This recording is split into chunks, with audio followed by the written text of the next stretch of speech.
You see a great general? I'll show you a love scandal hidden for a century. Lord Kitchener wasn't lonely. He lived openly, like a married couple, with his young aide, Captain Fitzgerald. They defied the British Empire to be together. And when death came, they chose to stand together and sink to the bottom of the ocean. Before the tragedy unfolded in the freezing waters of the North Sea, there was the suffocating world that forged Horatio Kitchener. He was born in 1850 into a century that was obsessed with a very specific, very rigid definition of manhood. By the time he reached the height of his power, the British Empire controlled nearly a quarter of the globe. But it was an empire ruled by fear, the fear of appearing weak, the fear of going native, the fear of anything soft or sentimental.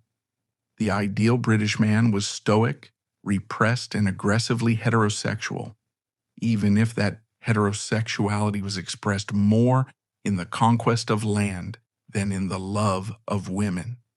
Kitchener played this role to perfection. He was over 6 feet tall with a sunburned complexion and a strabismus in one eye that gave him a permanent, unsettling glare. He made his name in the deserts of the Middle East and North Africa, crushing rebellions with a mathematical ruthlessness that thrilled the British public. After the Battle of Omdurman in 1898, where his Maxim guns mowed down thousands of Mahdist warriors, he became a celebrity. He was the hero who avenged General Gordon. He was the man who could do what the politicians couldn't. But there was always a silence at the center of his life. In an age where a man's success was partially measured by the dynasty he established, Kitchener remained stubbornly, resolutely single. He didn't just avoid marriage, he seemed to view it as a strategic error. "I have no time for marriage," he would bark when pressed, waving away the matchmakers who tried to pair him with eligible duchesses. He found social chit-chat with women excruciating. At dinner parties, he would sit in stony silence if placed next to a debutante, but would light up with animated conversation if he could talk about antique furniture or flower arranging with a male colleague. This eccentricity was tolerated, even celebrated, as a sign of his total dedication to the empire. The public narrative was simple. Kitchener had sacrificed the comforts of a wife and home to serve the king. It was a noble monastic existence. But the reality was that Kitchener was building a home of his own design, populated by a family of his own choosing. From his days in Egypt and South Africa, Kitchener began a habit of selecting his aides de camp based on a very specific set of criteria. They had to be competent, certainly, but they also had to be young, unmarried, and physically attractive. This was not a coincidence. It was a pattern so consistent that it became a running joke in the army mess halls. These young men were not just staff, they were his domestic partners. They managed his household, poured his tea, arranged his social calendar, and protected him from the intrusion of the outside world. It was in 1904, in the scorching heat of India, that the most important member of this family arrived. Kitchener had just been appointed Commander-in-Chief of the Indian Army. He was at the zenith of his career, a figure of immense power and isolation. Enter Oswald Fitzgerald. Fitz, as he was universally known, was a captain in the 18th Bengal Lancers. He was dark-haired, with a strong jawline and a gentle, unassuming manner that contrasted sharply with Kitchener's abrasive arrogance. He was in his late 20s, Kitchener in his mid-50s. The bond was instant and absolute. Within weeks, Fitzgerald had moved from being a simple staff officer to being the center of Kitchener's universe. Categorizing their relationship remains elusive. The vocabulary of 1904 was heavily coded. Was it sexual? There is no smoking gun, No explicit love letters found in a dusty attic. Men of their station and era knew better than to write such things down.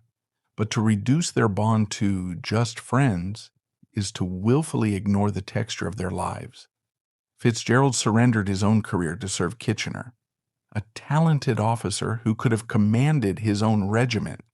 He instead chose to become a permanent shadow. He never married. He never courted. He never showed interest in a life outside of Kitchener's orbit. For the next 12 years, wherever you found the field marshal, you found Fitz.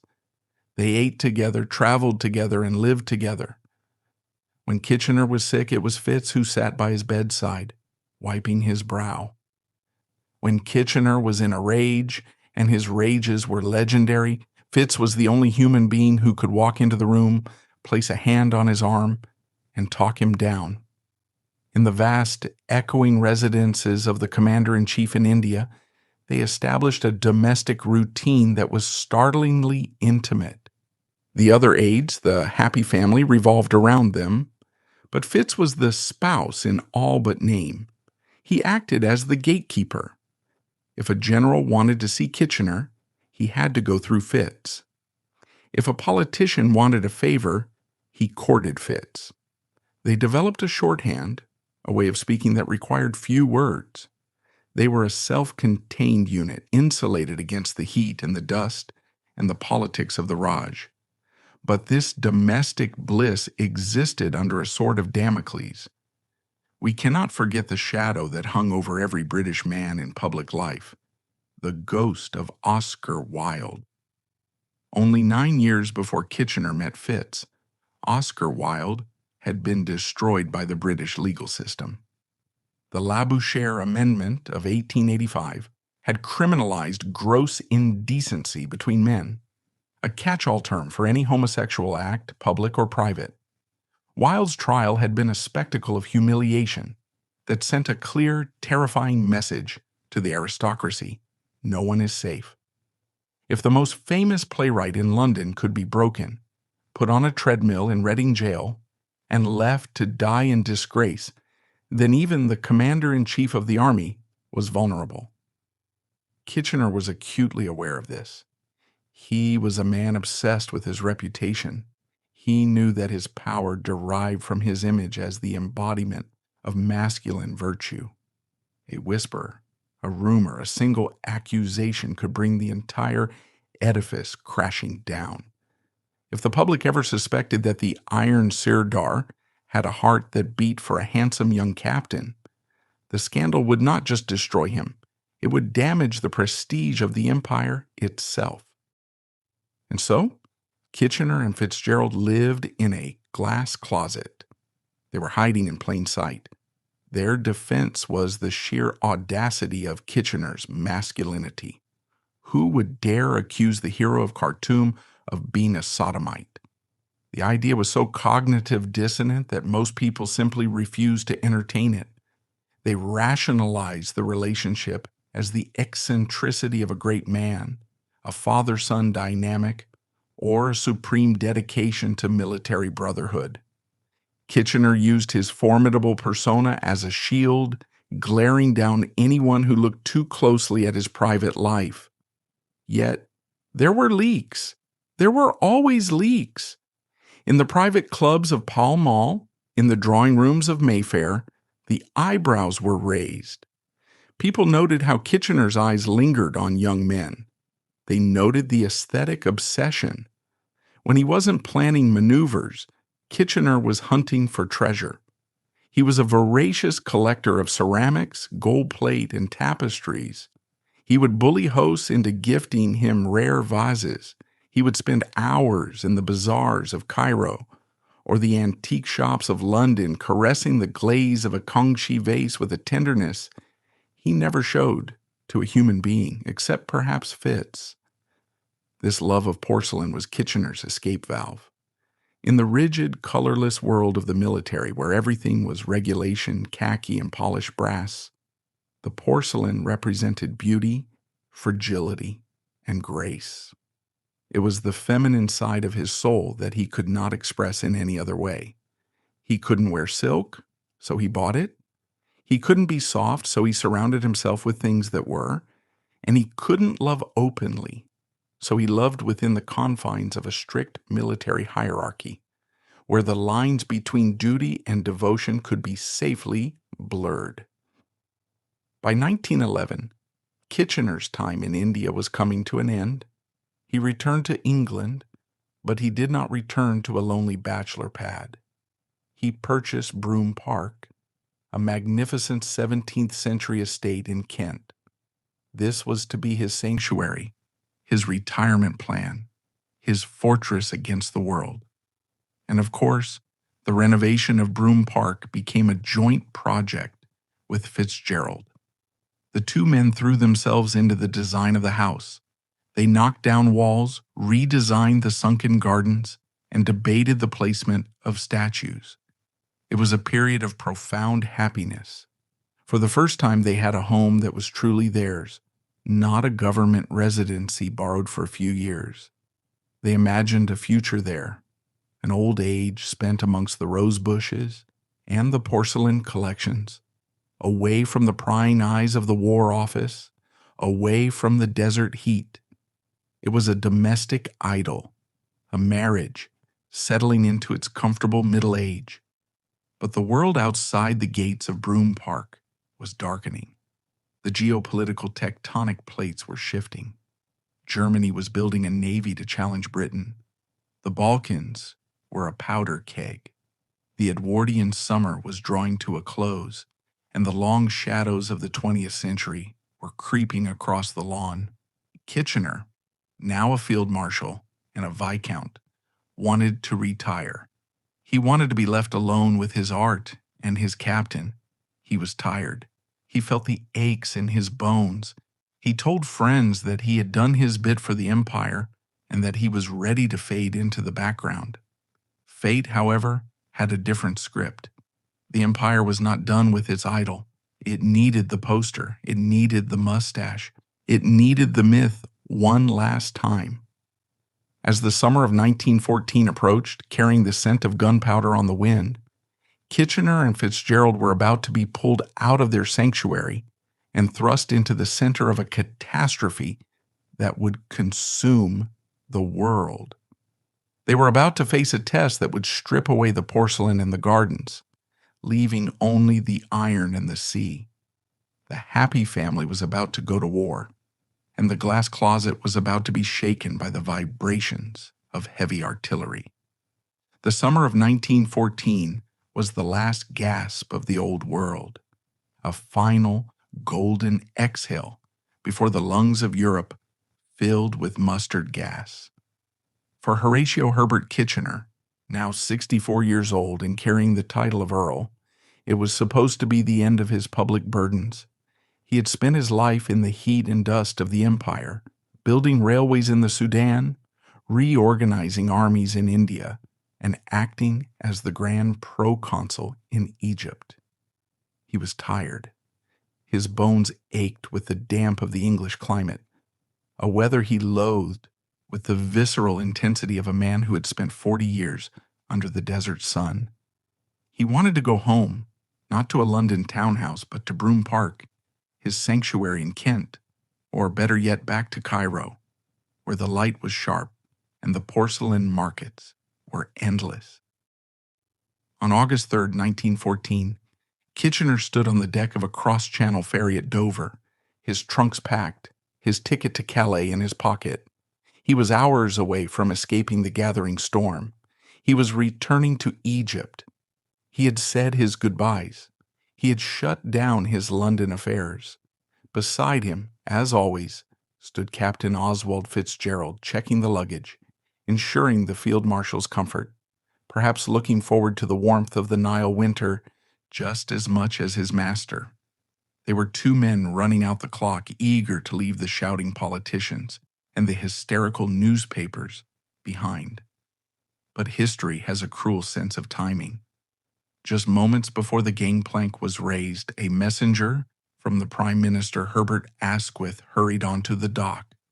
The letter he carried was a summons, not a request. Germany had invaded Belgium. Britain was at war. The government was in panic. The current Secretary of State for War was a civilian, and the cabinet knew with a terrifying clarity that a civilian could not lead the empire into a clash of titans. They needed a symbol. They needed a name that would make the Germans pause and the British public cheer. They needed the face on the postcard. Kitchener read the note. Witnesses say his face, usually a mask of impassive granite, darkened. He knew what this meant. It was a prison sentence. It was the end of the quiet evenings with Fitz and the ceramics. It was the end of autonomy. He turned to Fitzgerald, showing him the paper. There was no discussion. There never was. Duty was the religion they both practiced, and the liturgy had just been read. They turned around, walked off the boat, and boarded the train back to London. The happy family was going to war.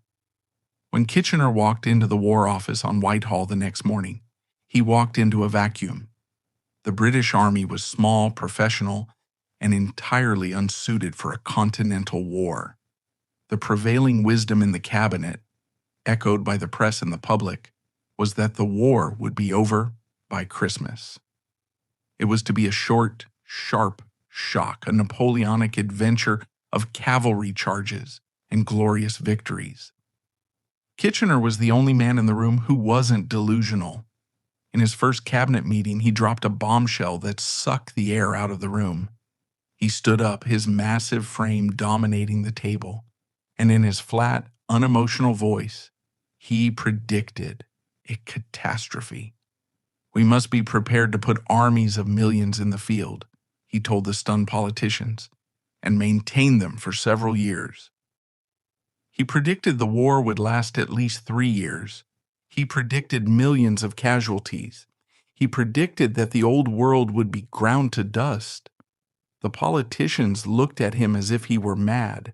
3 years? Millions of men? It was unthinkable. But Kitchener had seen modern war in the Sudan and South Africa.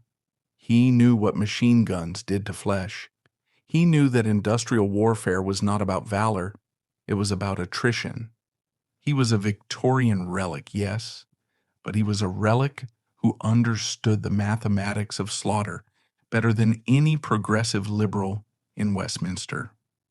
From that moment on, Kitchener ceased to be a mere man and became a national industry. He was appointed Secretary of State for War, a dictator in all but name. He didn't just run the army, he was the army. And to raise the millions of men he knew were needed, the government unleashed the most powerful weapon in their arsenal: his face. The poster appeared almost overnight. It is perhaps the most famous image of the 20th century. Alfred Leet's illustration of Kitchener, the cap, the bristling mustache, the eyes that followed you around the room, and that foreshortened finger pointing directly at the viewer's soul. Your country needs you. It wasn't a request, it was a command from a secular god. It was a masterpiece of psychological manipulation. It bypassed the brain and went straight to the spine. It demanded masculinity. It demanded sacrifice. It said, if you are a man, you will come to me. For Kitchener, the man, the poster was a grotesque double. He walked past hoardings of his own face every day.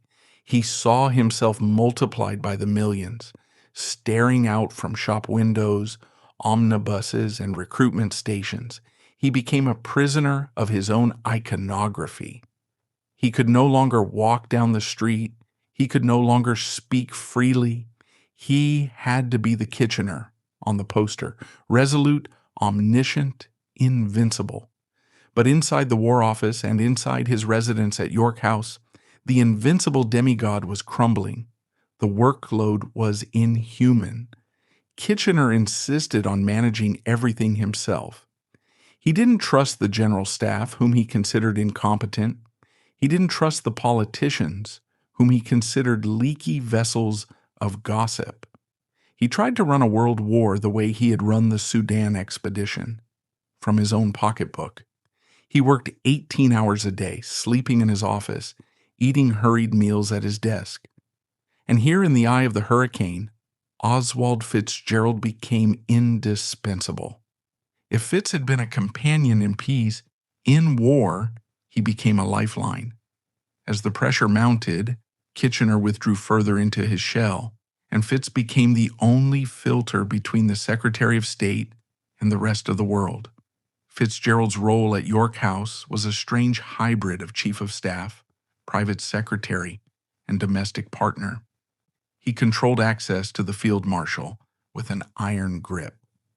Cabinet ministers found they couldn't get a meeting with Kitchener unless they charmed Fitz first.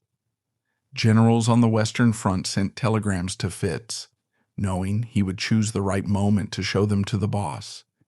He managed Kitchener's moods, which swung from icy silence to volcanic rages.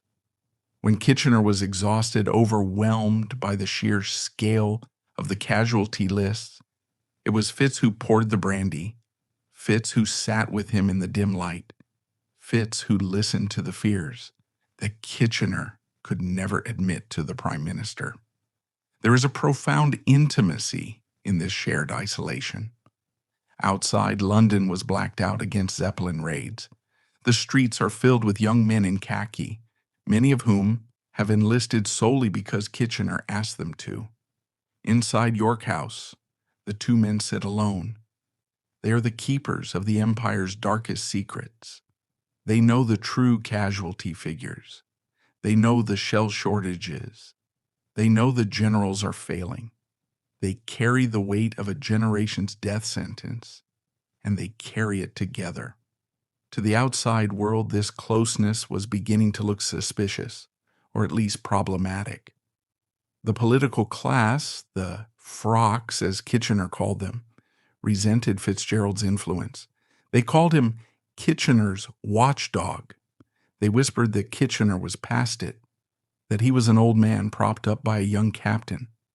Lloyd George, the ambitious Chancellor of the Exchequer, despised Kitchener's secrecy and likely viewed the impenetrable duo with deep suspicion. The happy family was no longer a quirky colonial habit. It was a blockage in the machinery of government. But Kitchener didn't care. He needed Fitz. He needed someone who didn't want anything from him. Everyone else, Asquith, Churchill, Sir John French, wanted troops, guns, promotions, or political cover. Fitz just wanted Kitchener to be okay. In a city of vipers, that loyalty was the only solid ground Kitchener had left. By 1915, the cracks were widening. The war was not over by Christmas. The trenches had been dug from the Swiss border to the sea. The new armies, Kitchener's armies, were being slaughtered at Loos and Neuve-Chapelle. The press, initially worshipful, began to turn. The shell crisis of 1915, a scandal involving a shortage of artillery ammunition, was used by Kitchener's enemies to chip away at his pedestal. The Daily Mail burned his poster in effigy. They called him a bungler. The man who had been a god was being revealed as a mortal, and a tired old mortal at that. The psychological toll on Kitchener was immense. He was a man of the 19th century trying to fight a 20th century war. He didn't understand the politics of coalition government. He didn't understand the power of the press barons. He was bewildered by the criticism. "I am doing my best," he would say to Fitz, with the confusion of a child. "Why do they hate me?" And yet, despite the political knives in his back, the public still adored him. To the average Tommy in the trench and the average mother in Manchester, Kitchener was the war effort. If he fell, the war was lost. This disconnect, hated by the elite, worshipped by the masses, created a dangerous paradox. The government couldn't fire him because it would cause a revolution, but they wouldn't let him lead. They began to strip him of his powers piece by piece, leaving him with the title but removing the control. He was becoming a hollow icon, a figurehead trapped in the prow of the ship of state. He spent his evenings at York House staring at maps that hadn't moved in months, surrounded by the ghosts of the men he had sent to die. He stopped collecting porcelain. The joy had gone out of the world. The only thing that remained constant was the man across the dinner table. Fitzgerald watched this slow dismantling of his idol with a quiet fury. He saw the toll it took on Kitchener's health. The field marshal was losing weight. His hands shook. The famous glare had lost its terrifying luster. Now it just looked haunted. Fitz tried to protect him, intercepting the nastiest letters, shielding him from the worst of the newspaper columns. He became fiercely protective, almost motherly. He knew what the world did not, that the iron icon was made of brittle glass, and it was starting to shatter. As the winter of 1915 turned into the bleak spring of 1916, the atmosphere in London became toxic. The failure of the Gallipoli campaign, a disaster that Churchill had masterminded but Kitchener had approved, hung over the government like a shroud. The cabinet wanted Kitchener gone. They needed him out of the War Office so they could professionalize the war effort. They needed a way to remove the legend without breaking the public's heart. They needed a mission, a long-distant mission, something that sounded important but would take him far away from the corridors of power. Russia was the answer. The Tsar's armies were collapsing on the Eastern Front. They needed munitions, money, and morale. Who better to send than the world's most famous soldier? It was a perfect solution. Send Kitchener to Russia. Let him inspect the troops, shake hands with the Tsar, and reorganize the Eastern Front. It would take weeks, maybe months. By the time he came back, the war might be in a different phase, or his resignation could be quietly arranged. Kitchener, exhausted and disillusioned, accepted the mission. He saw it as a chance to be a soldier again, to escape the poisonous atmosphere of Whitehall and do something practical. He began to prepare, and as night follows day, he began to pack for two. There was never a question of going without Fitz. Where the field marshal went, the captain followed, but as they prepared for the journey, a strange mood settled over Kitchener. He was usually unsentimental, but in those final days in London, he seemed to be saying goodbye.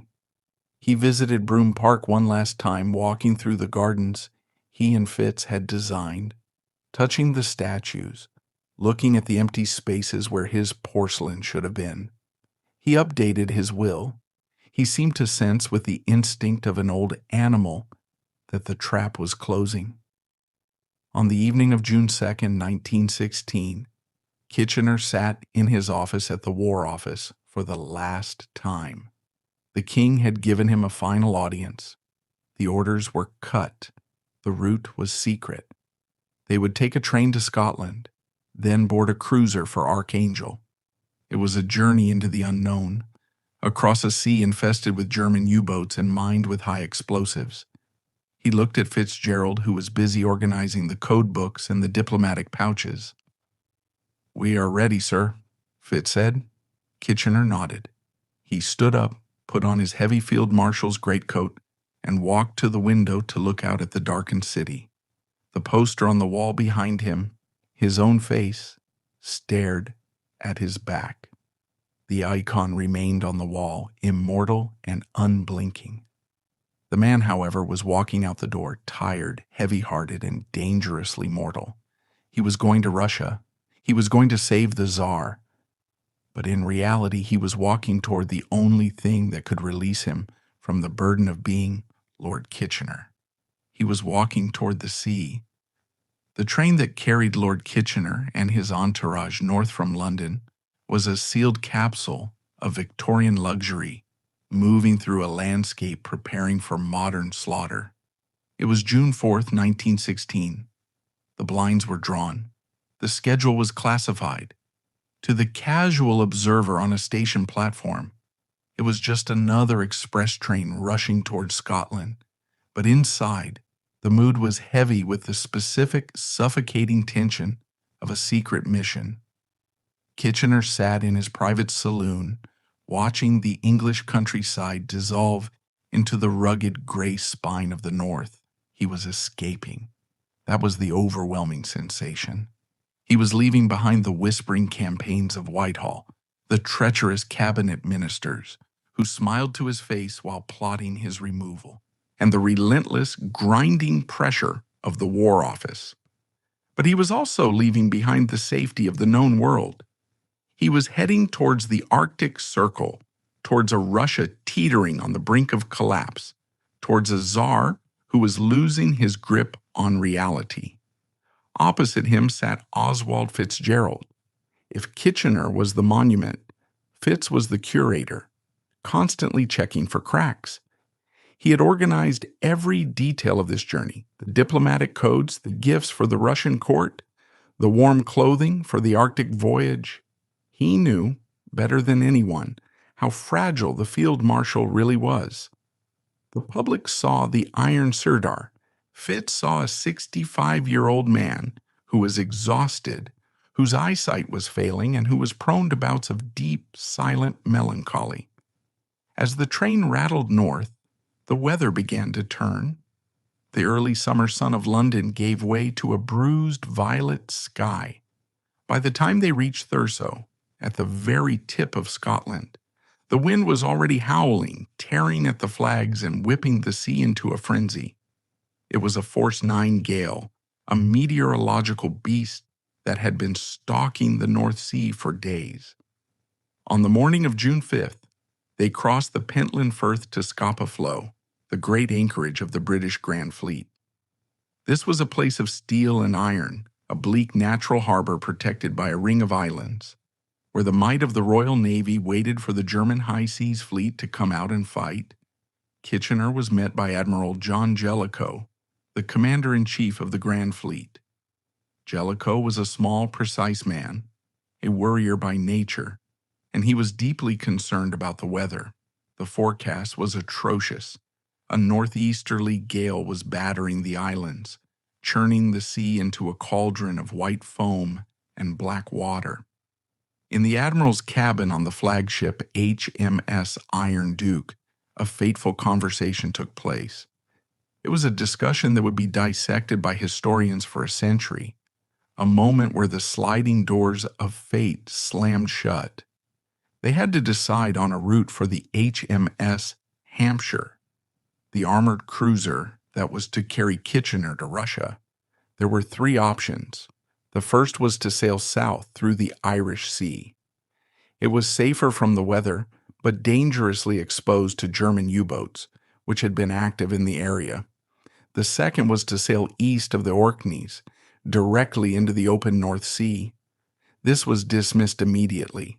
The U-boat threat was too high. The third option, the one Jellicoe proposed, was to sail west, hugging the lee of the Orkney Islands. The logic seemed sound. The massive cliffs of the islands would shield the ship from the worst of the northeasterly gale, allowing the Hampshire to make speed and outrun any submarines. The destroyers would escort her past the dangerous waters, and then she would break for the open ocean and turn north towards Archangel. There was just one problem. The route had not been swept for mines in days. The weather had been too bad for the minesweepers to operate. Jellicoe assumed the water was too deep and the currents too strong for mines to be laid effectively. It was a calculation based on probability, not certainty.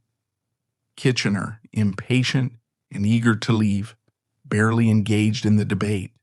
He looked at the map with the detachment of a man who believed in his own destiny. He had survived the dervishes of Omdurman. He had survived the enteric fever of South Africa. He had survived the plotting of Lloyd George. A little wind and rain did not frighten him. "We will go," he said, pointing a finger at the map. "The program must be adhered to." Fitzgerald stood silently by his side. He likely saw the concern in Jellicoe's eyes, the hesitation of the naval staff. But his role was not to question. It was to facilitate. If the field marshal said they were going. He checked the time. He checked the luggage. He prepared to follow his master into the teeth of the storm. At 4 p.m., Kitchener and his party boarded the HMS Hampshire. She was a Devonshire-class armored cruiser, a relic of a previous naval era, with 3 tall funnels and a heavy rolling gate. Her captain, Herbert Saville, was an experienced officer, but he was visibly anxious. The weather was worsening by the hour. The wind was screaming through the rigging, a high-pitched keening sound that made conversation on deck impossible. As Kitchener stepped aboard, the sailors lined the rails. They stared at him with a mixture of awe and pity. Here was the face from the poster, in the flesh. But he looked old. He looked tired. He walked with a heavy tread, his greatcoat buttoned up to his chin against the biting cold. Fitzgerald was right behind him, carrying his dispatch box, his eyes scanning the deck, ensuring the path was clear. They were shown to the captain's cabin, a small wood-paneled space that would be their home for the next week. The Hampshire weighed anchor at 4:45 p.m. She steamed out of Scapa Flow and turned west into the fury of the Atlantic. Almost immediately, things began to go wrong. The gale, which was supposed to be shielded by the islands, had shifted. Instead of a lee, the Hampshire found herself in a washing machine of conflicting currents and violent winds. The waves were mountainous, crashing over the bow and sweeping down the length of the ship. The 2 destroyers assigned to escort her, HMS Unity and HMS Victor, were smaller ships. They were tossed around like corks. They couldn't keep up. Their captain signaled that they were taking damage, that they could not maintain the 19 knots required to screen the Hampshire from submarines. Captain Saville faced a terrible choice: slow down to let the escorts keep up and risk being a sitting duck for a U-boat, or order the escorts back to base and rely on speed and the storm to protect them. He chose speed. He ordered the destroyers to turn back. At 6:20 p.m., the HMS Unity and HMS Victor peeled away, disappearing into the gray murk of the storm. The Hampshire was now alone, just a single ship, carrying the most important soldier in the British Empire, steaming blind into an unswept channel in the middle of a hurricane. Down in the captain's cabin, Kitchener and Fitzgerald were preparing for dinner. The ship was rolling violently, the crockery sliding across the table, the lamps swinging wildly on their gimbals. It must have been a surreal, claustrophobic scene. The roar of the ocean was deafening, a constant hammering reminder of the fragile metal skin that separated them from the deep. Kitchener, ever the stoic, refused to acknowledge the discomfort. He changed into a dry suit. He sat at the table. Fitzgerald sat opposite him. They were the only 2 men in the room who weren't crew. The other members of the mission, O'Bairne from the Foreign Office, Robertson from the Munitions Ministry, were likely seasick in their cabins. But Fitz stayed. He always stayed. What did they talk about in those final hours? Did they discuss the mission, the Tsar, or did they retreat into the private language of the happy family, talking about the gardens at Broome Park, the new shipment of Ming vases that had arrived in London, the quiet life they hoped to return to? We will never know, but we can imagine the intimacy of that small rocking cabin. The world outside was dissolving into chaos, but in here, there was order, there was hierarchy, there was the comforting presence of the other. For 12 years, they had been the fixed points in each other's universe. And now, alone on a dark ocean, they were the only things that made sense. Above them, on the bridge, the mood was tense. The navigator was struggling to get a fix. The visibility was 0. The ship was battered, groaning under the impact of the waves. They were passing the heavy cliffs of Marwick Head on the northwest corner of Orkney.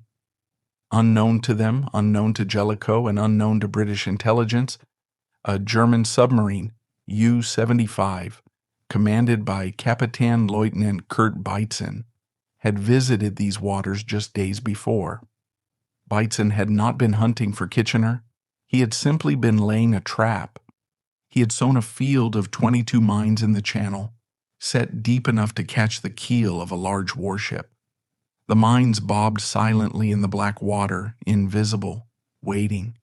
They were tethered death, swinging in the current. At 7:40 p.m., the HMS Hampshire sailed directly over the minefield. The explosion was not a dull thud. It was a cataclysm. The mine detonated under the keel, between the bow and the bridge. It tore the bottom out of the ship. The blast wave shattered the internal bulkheads, blew out the lights, and sent a plume of water and fire erupting into the storm-tossed sky. The ship shuddered violently, as if it had hit a solid wall. The forward momentum ceased instantly. The lights flickered and died. In the captain's cabin, the world turned upside down. The table would have been thrown across the room. The roar of the explosion would have been followed by the terrifying sound of rushing water and twisting metal. Kitchener and Fitzgerald were thrown into darkness. The smell of cordite and ozone filled the air. The ship began to list immediately to starboard, settling by the head. This was it. The moment they had spent a lifetime avoiding. The exposure, the chaos, the end of control. But even in the chaos, the discipline of the happy family held. They didn't panic. They didn't scream. They found each other in the dark. Up on deck, it was bedlam. Men were pouring out of the hatches, terrified, half-dressed. The lifeboats were smashed or impossible to launch in the gale. The ship was dying, and she was dying fast. And then, out of the smoke and the spray, a figure emerged. Tall, imposing, wearing a heavy greatcoat and a peaked cap. Lord Kitchener walked onto the quarterdeck. He was calm, he was silent, and right beside him, his shadow in the firelight, was Oswald Fitzgerald. The quarterdeck of the HMS Hampshire was a scene from the end of the world. The gale, which had been a roar in the years before, was now a physical assault, a screaming wall of sleet and salt water that lashed the ship as she began her final agonizing death roll. The explosion had ripped the heart out of the cruiser. She was settling by the bow, her stern rising grotesquely into the storm, the propellers briefly visible like the desperate limbs of a drowning giant before crashing back down. The lights had failed completely. The only illumination came from the distress flares sputtering in the wind and the jagged flashes of lightning that illuminated the terror on the faces of 600 men. In the center of this bedlam, a pocket of silence seemed to form around two figures.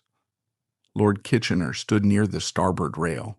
He was wearing his heavy military greatcoat, the collar turned up against the biting wind.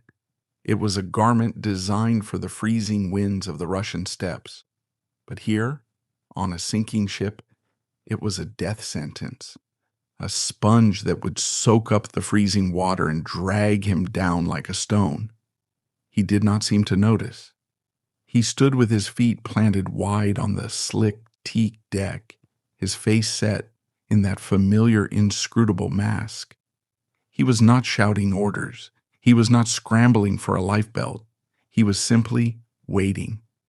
Beside him, as he had been for 12 years, was Oswald Fitzgerald. The younger man was agitated, but not for himself.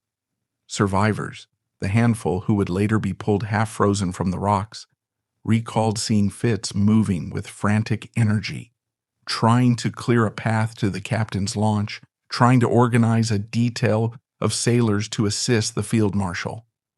Captain Saville, the ship's commander, was shouting through a megaphone, his voice barely audible over the wind. "Make way for Lord Kitchener! Make way for Lord Kitchener!" But the sea obeys no rank. The lifeboats were smashing against the side of the listing hull, splintering into matchwood before they could even be lowered. The angle of the deck was becoming impossible. Men were sliding past them, screaming, tumbling into the freezing black water. The orderly hierarchy of the Royal Navy had dissolved into the primal chaos of survival. And then a strange thing happened. Fitzgerald stopped. Perhaps he realized the futility of the boats. Perhaps he looked at the angle of the ship and did the math. Or perhaps he looked at Kitchener, the old man, immobile, staring out into the dark, and realized that the field marshal had already made his choice. Kitchener was not going to struggle. He was not going to fight for a place on a raft with 19-year-old stokers. He was the face of the empire, and he would not debase that image by panicking. Fitzgerald moved back to his side. Leading Seaman Rogerson, one of the few who lived to tell the tale, saw them in those final seconds.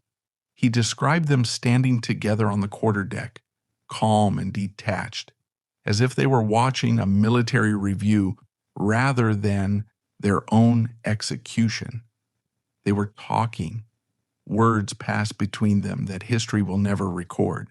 A final exchange of comfort, a confirmation of the bond that had sustained them through the heat of India and the cold of Whitehall. In that moment, the happy family was reduced to its absolute core. Two men facing the abyss, refusing to be separated.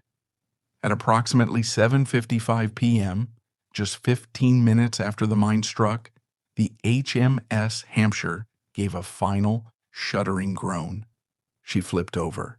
A massive wave, described by survivors as a solid wall of water, swept the quarterdeck clean. Kitchener and Fitzgerald were gone. They were swallowed by the North Sea, pulled down into the freezing dark of the Marwick Head Channel. There was no struggle, no flailing for debris. The weight of the greatcoat took Kitchener down. The weight of loyalty took Fitzgerald with him. The violence of the sinking was followed by a terrifying silence, broken only by the wind. Hundreds of men were now in the water. The temperature was barely above freezing. Hypothermia set in within minutes. Those who managed to cling to Carly floats, large, oval life rafts, found themselves battered against the cruel, jagged cliffs of the Orkney coast.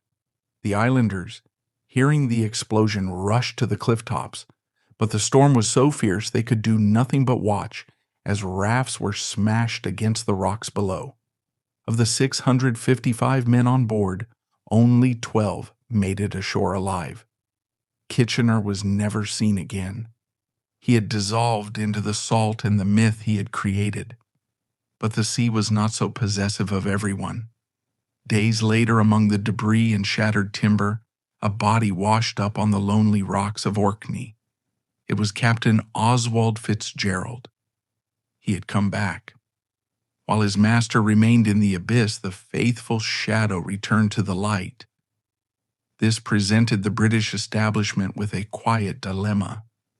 What do you do with a man who was everything to the national hero, but nothing to the official record? He was not buried with honors. He was taken quietly to Eastbourne in Sussex. On a rainy afternoon, while the Archbishop intoned prayers at a grand memorial service for Kitchener at St. Paul's Cathedral in London, Oswald Fitzgerald was lowered into a private grave. The Empire mourned an empty uniform, a symbol. The only person who loved the man inside that uniform was being buried miles away, alone. The physical separation of Kitchener and Fitzgerald in death was the final victory of the Victorian social code. The glass closet had been shattered, and the shards swept away to ensure the history books remained clean. Biographers scrubbed Fitzgerald from the narrative, reducing him to a loyal aide. But truth is a stubborn thing. It does not decay like flesh or rust like iron. Decades later, when Kitchener's estate at Broome Park was sold, the collection told the story the history books had ignored. The sheer volume of delicate Kangxi vases and fragile bowls spoke of a man who craved beauty in a world of violence. The porcelain was his other family, silent, beautiful, and safe. We must strip away the poster.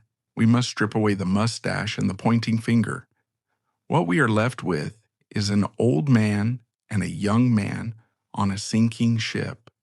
The ship groans, the water rises, and in that final moment of absolute darkness, the mask falls away. There is no Lord Kitchener. There is no Captain Fitzgerald. There are just Horatio and Oswald, and they are together. The "Your Country Needs You" poster still hangs in museums, a piece of propaganda from a dead world. But the true story is not about a country. It is about a man who found a way to love in a world that forbade it, and who found a way to die with the only person who truly knew him.